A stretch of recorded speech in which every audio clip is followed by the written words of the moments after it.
Hello everyone and welcome to my channel. My name is Kalika and you're gonna be a slightly spicier person after watching this video. If you called, I would have told you. I'm a frequent traveler for my job. My schedule is 2 to 3 short trips per month, but I'm still home most of the time.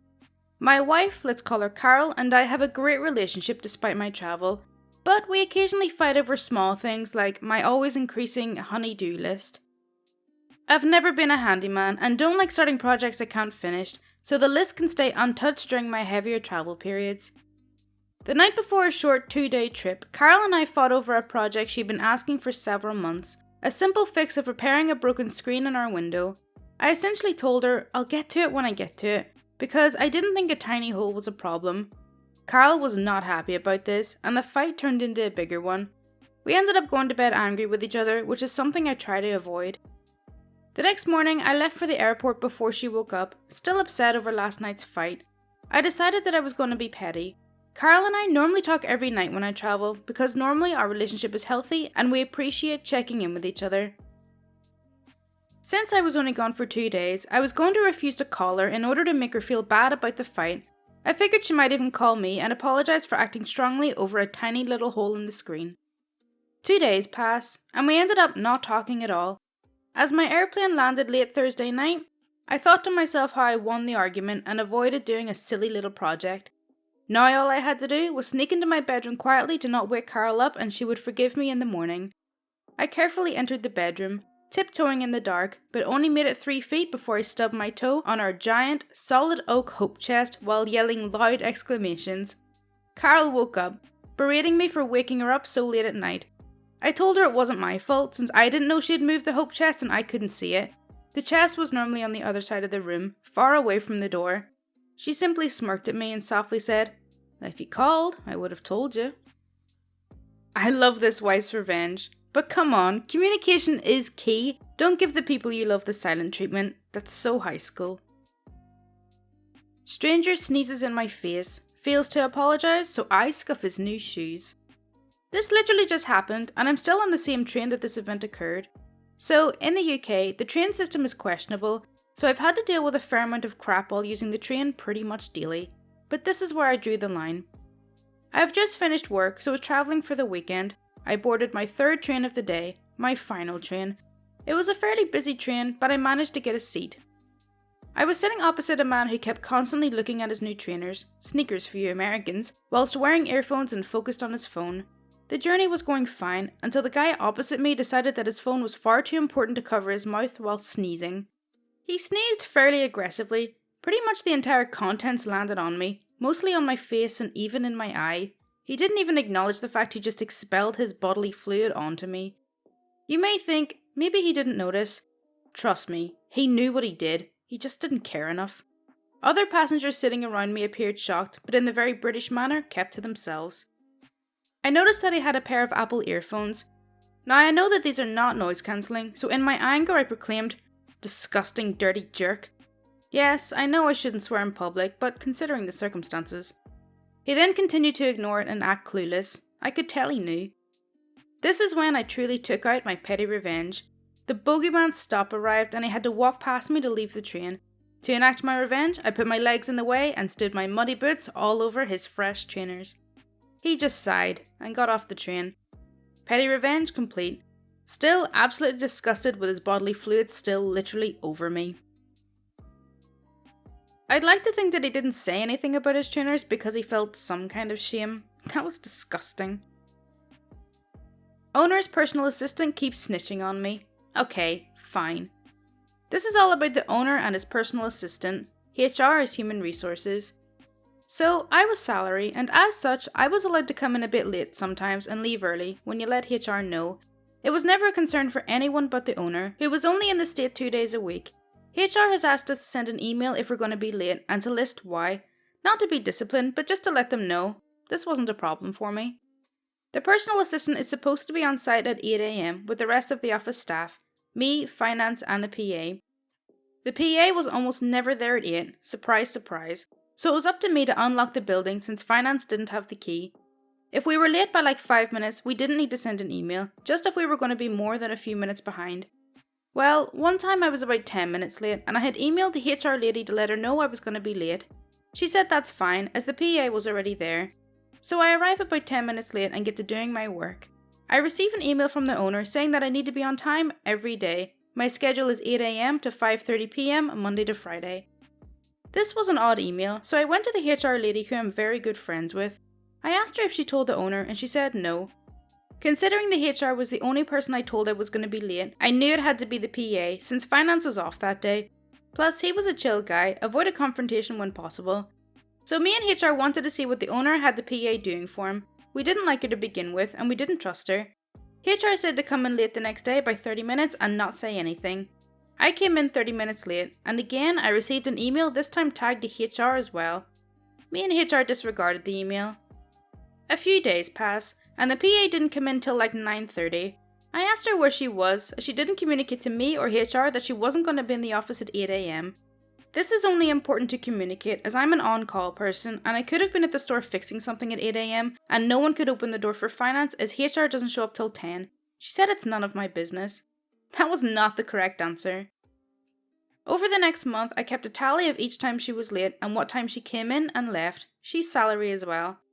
I sent a good 20 late or early departures to the HR lady and she was not happy about this data. Me and the PA got pulled into HR's office and HR let me confront PA about her emails and her time punches. She shrugged us off as she was protected by the owner, in her words. That didn't sit well with me. The point that pushed me over the edge was I had a call to take care of at 8 AM. I had communicated this last night to the PA and HR and finance. PA said she would be there. At 9:30, finance calls me and asks if I'm going to be coming in soon. I told him yes. Sometimes he asked me to get coffee from Dutch Bros for him, which I'm happy to do. He told me the PA wasn't there and HR wasn't going to be there until 10. Needless to say, I was pissed and called HR on her cell phone and she was as pissed as I was. Of course, nothing happened to the PA. So next time she was late to come in with no notice, I emailed everyone. The office staff, the owner, HR, all the district managers, all the assistant district managers, in short, calling out PA and her practices. There was a DM meeting being held that day anyway, and all the DMs talked to us about the email. Turns out the PA got a write-up for all the late time. I could hear PA crying in the HR's office. The owner didn't confront me either, as I had, in a way, called him out on his practices in front of the DMs as well. It sounds like the PA and the owner had a bit of a close relationship. What do you think? Fart revenge. I found out one of my old high school bullies is a massage therapist, by coincidence when I was looking for a massage. I book an appointment with her tomorrow and I'm lactose intolerant. I know eating chips with dip, sour cream and onion soup mix gives me the worst farts about 12 hours after eating it. Farts I can barely stand myself. That small massage room will smell like the worst farts for hours after I leave. I don't know if she'll remember me, but I'm breaking the Geneva Convention about gas attacks over it. Update. I went in, she introduced herself to me, I don't think she remembered me, and started massaging me. Then the farts began. She didn't say anything, but after the hour the room did stink. I was chatting with her as the secretary was taking my payment. Did you go to this high school back in 2001 or 2003? She fake smiles and says, yeah, why do you ask? I think I remember you. Was your last name Jones? Fake last name used for the update. Yeah, did we have class together? She asked, and I'm smiling at this point so widely, knowing I was right all along. Yeah, I was in your cooking class. I was the fat kid. You decided to spread rumors about me being gay. But great massage, amazing hands. I look forward to seeing you in a month. Then a few seconds of silence. Remember, this is in 2003, when being gay was still highly bullied. I wasn't gay, but this person wanted others to think I was for some reason, and she kept it up for 2 years.